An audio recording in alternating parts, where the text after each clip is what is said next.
no Gazeta Alerta, eu fiquei com essa imagem, mas o senhor é juiz de direito da primeira vara criminal da capital, presidente da Associação dos Magistrados aqui no Acre, da ASMAC, diretor de assuntos legislativos da Associação dos Magistrados Brasileiros, a AMB. A AMB não foi muito simpática essa ideia do juiz de garantias, né? Se eu estou entendendo bem a novela. Por quê?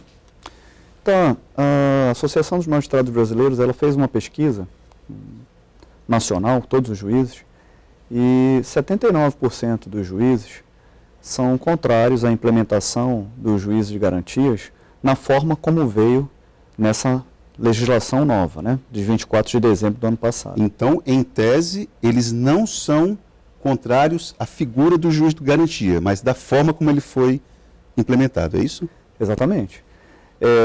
Não tem como um juiz, um magistrado, ser contra uma figura, um juiz, que garanta a Constituição e as normas penais. Na verdade, eu costumo dizer que esse termo, juiz de garantias, ele tem até uma impropriedade, porque todo juiz é um juiz de garantia. É um garancista. É um garantidor. Exatamente. Né? É um garantidor das regras de processo, é um garantidor do devido processo legal, é um garantidor da liberdade, das garantias individuais e coletivas. Então, é como se só agora que nós tivéssemos um juiz de garantias, né?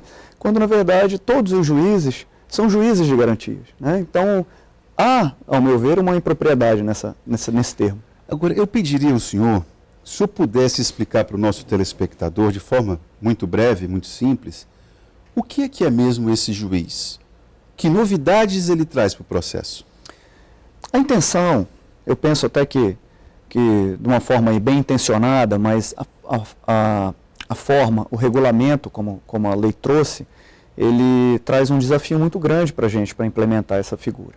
Porque essa figura, ela representa uma, como eu posso dizer? Uma segurança? Não uma segurança. A segurança nós já temos, né, que é da isenção, da independência. Ela significa o seguinte: um juiz vai ser o responsável pela condução do inquérito policial.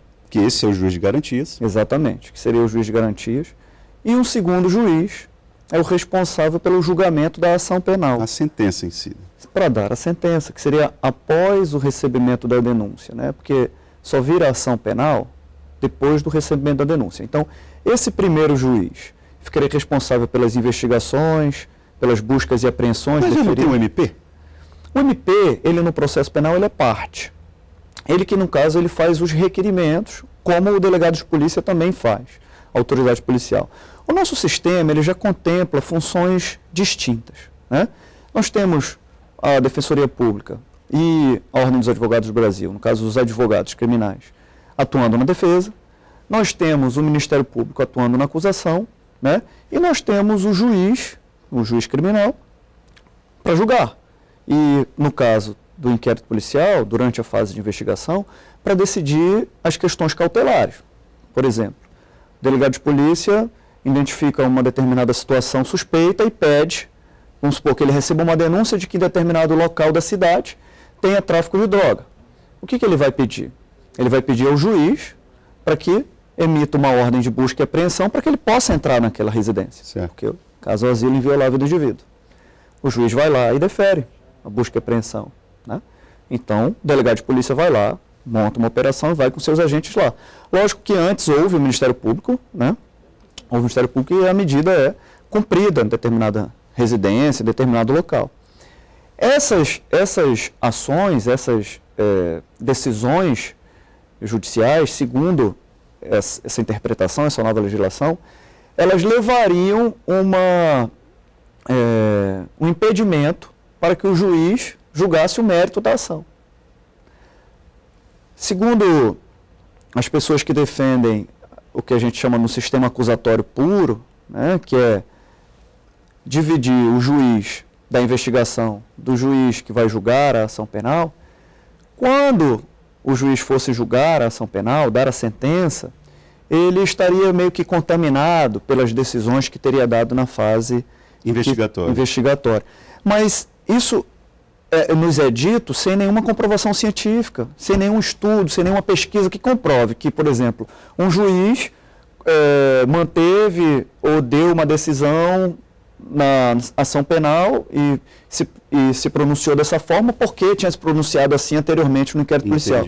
Entende? Agora, o que a forma como foi apresentada a ideia do juiz de garantias é inconstitucional? O que ela traz de inconstitucional? A AMB ela alega inconstitucionalidades materiais e formais, né? Como você disse, né? Para usar uma linguagem simples, para que o nosso telespectador possa nos entender. Inclusive eu também. As inconstitucionalidades, elas são, no caso de forma, porque quem deveria estar, no caso, editando uma norma dessa, essa norma seria o Poder Judiciário que deveria estar fazendo isso. Talvez não seja por isso aí não, hein? Também, porque o que ocorre, tá? Com o advento dessa legislação, nós vamos ter muitos custos para implementar esse juiz de garantia. Nós vamos ter despesas. O CNJ fala que em apenas 40% das comarcas tem um. Não é apenas, isso é muito, né? Então, em 40% das comarcas há um juiz. Aqui no estado do Acre, esse quadro ele é mais gravoso, porque aqui em 67% nós temos só um juiz. 67% das comarcas são comarcas de vara única. Então, para você ter uma ideia, se esse juiz dessa comarca de vara única recebe um pedido do delegado de polícia lá, uma representação do Ministério Público por prisão de alguém também, ou do delegado de polícia, e ele se manifesta, ele toma conhecimento desse processo, ele fica impedido de julgar o mérito. E quem que vai julgar esse processo? Né? Então, como é que... O problema, pelos meus cálculos, essa lei entraria em vigor já agora dia 23, não é? Exatamente. E agora? Nós estamos com um problema seríssimo para resolver. Como eu disse a você, nós não somos contra a figura do juiz de garantia.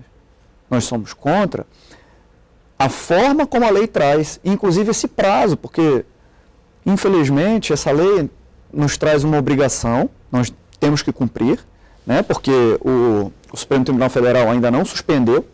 Eu não sei nem se há possibilidade de suspender a vacácio ou de prorrogar a vacácio dessa lei, que falo vacácio... O tempo para ela entrar em operação, né, em execução. Perfeito. Como eu lhe disse, para que as pessoas entendam, dia 24 de dezembro, essa lei foi sancionada. E ela tem 30 dias para entrar em vigência, para que a gente se acostume, esse período que a gente se acostume, que trabalhe as medidas necessárias para que essa lei tenha realmente uma efetividade. Só que 30 dias é muito pouco. Essa lei, ela modifica totalmente a jurisdição criminal. Precisaria a justiça brasileira estar preparada para ela. Olha só o que disse aqui o Farias, é um participante assíduo aqui do programa. Só é contra o juiz de garantias quem gosta de juiz tirano ou opressor. Essa prática é comum em muitos países europeus. E aqui eu lembro que, por exemplo, eu posso até estar equivocado no país que eu vou citar aqui, mas a Itália, ela tem um modelo, por exemplo, que o juiz é uma espécie de... Ele é juiz, ele é promotor, ele é tudo. Então ele mesmo faz tudo. Agora, aproveitando a opinião do Farias, eu pergunto o seguinte: até que ponto a Operação Lava Jato não contaminou essa ideia do juiz de garantias, pelo que entende a magistratura, é uma ideia boa, mas sem condições de ser executada na prática? Tá, assim, a gente vê que muitas legislações que ocorreram do último semestre de 2019 para cá, elas têm uma influência direta da Operação Lava Jato. Uma é a lei de abuso de autoridade, né, que está na pauta, aí já entrou em vigor, e o pacote anticrime também. Inclusive causou um atrito aí entre o presidente Bolsonaro e o ministro Sérgio Moro, especificamente no que se refere ao juiz de garantia. E a dúvida, até eu acompanhei isso pela imprensa, a dúvida que o ministro Sérgio Moro, no caso, deixou clara, e é a minha também, eu acho que é da maioria da magistratura, é como implementar essa figura. Como ele disse, até o telespectador disse, quem é contra o juiz de garantia, porque é a favor do juiz tirano. Realmente a magistratura, os juízes não são contra o juiz de garantia. Como ele disse, todo juiz é juiz de garantia. Garante o devido processo legal, garante o direito das partes dentro do processo, os direitos individuais e coletivos, mas como implementar é que hoje é um problema. O nosso tempo para fazer isso é muito curto. Nós temos só 30 dias, agora não mais, porque a lei agora entra em vigor dia 23. né? E como é que a gente vai dar efetividade para essa legislação? E agora, qual é o cronograma de vocês? Como é que vocês estão pensando em fazer? Bem, a Associação dos Magistrados Brasileiros, o CNJ, montou um grupo de trabalho onde foram encaminhadas sugestões das associações nacionais e regionais, dos juízes também, direto, os juízes enviaram sugestões diretamente para o CNJ. E o Tribunal de Justiça aqui do Estado do Acre também criou um grupo de trabalho para que a gente possa estudar uma forma de como implementar. Até porque eu não posso dizer que a solução aqui para o Estado do Acre é a mesma para o Estado de São Paulo. Nós temos realidades diferentes, né? Por isso que nós temos as autonomias dos tribunais de justiça. Porque cada Estado, nós somos uma federação, né? E cada Estado, muitas vezes, controla os seus órgãos e os seus poderes de acordo com as necessidades da população, da nossa sociedade. Então, eu não posso dizer que a solução que o Estado do Acre vai encontrar, ela vai servir para o Estado de São Paulo. Também não posso dizer que vai servir para o Estado do Rio Grande do Sul, né? Até porque o nosso tribunal, pela classificação do CNJ, é considerado um tribunal de pequeno porte. Temos tribunais de médio porte e tribunal de grande porte. Então, essa lei, ela fere até o que a gente chama de autonomia dos tribunais. Por quê? Porque que é o tribunal poder verificar qual que é a melhor solução para a situação regional. Por exemplo, eu posso criar aqui, para resolver esse problema do juiz de garantia, a figura de centrais regionais. O que são centrais regionais de inquérito? São centrais, por exemplo, eu crio uma central aqui na capital, que ela fica responsável para realizar a audiência de custódia e todas as outras medidas do inquérito policial no estado todo. Aí? Aqui em Rio Branco. Aí eu vou processar busca e apreensão, prisão, lá de Assis Brasil aqui. Daniel, para finalizar a nossa conversa, nosso tempo já esgotou, acompanhando o teu raciocínio, se todo juiz traz em si essa ideia de que ele já é um garantidor, sim, por que houve excesso na Lava Jato?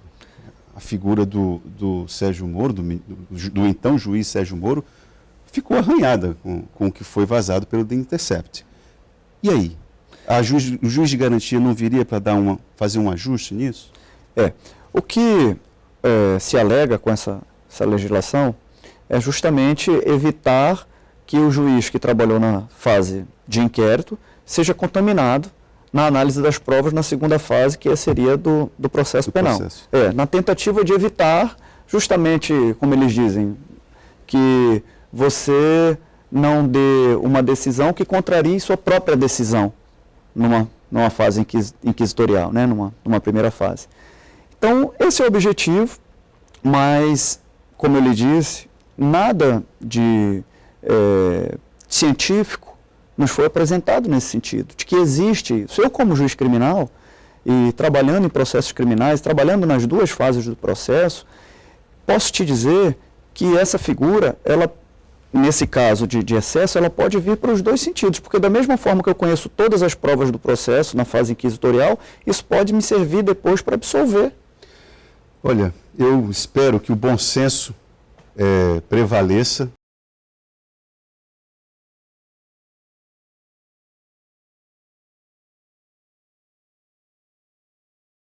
Aqui acompanhando qualquer coisa, eu noticio, né, que é a nossa função. Muito obrigado pela sua vinda aqui. Obrigado, e eu me coloco à disposição também para voltar outras vezes para que a gente possa esclarecer melhor esse assunto e outros de interesse da magistratura e da sociedade. Muito obrigado. Nós voltamos logo após o intervalo com o presidente da Federação das Indústrias.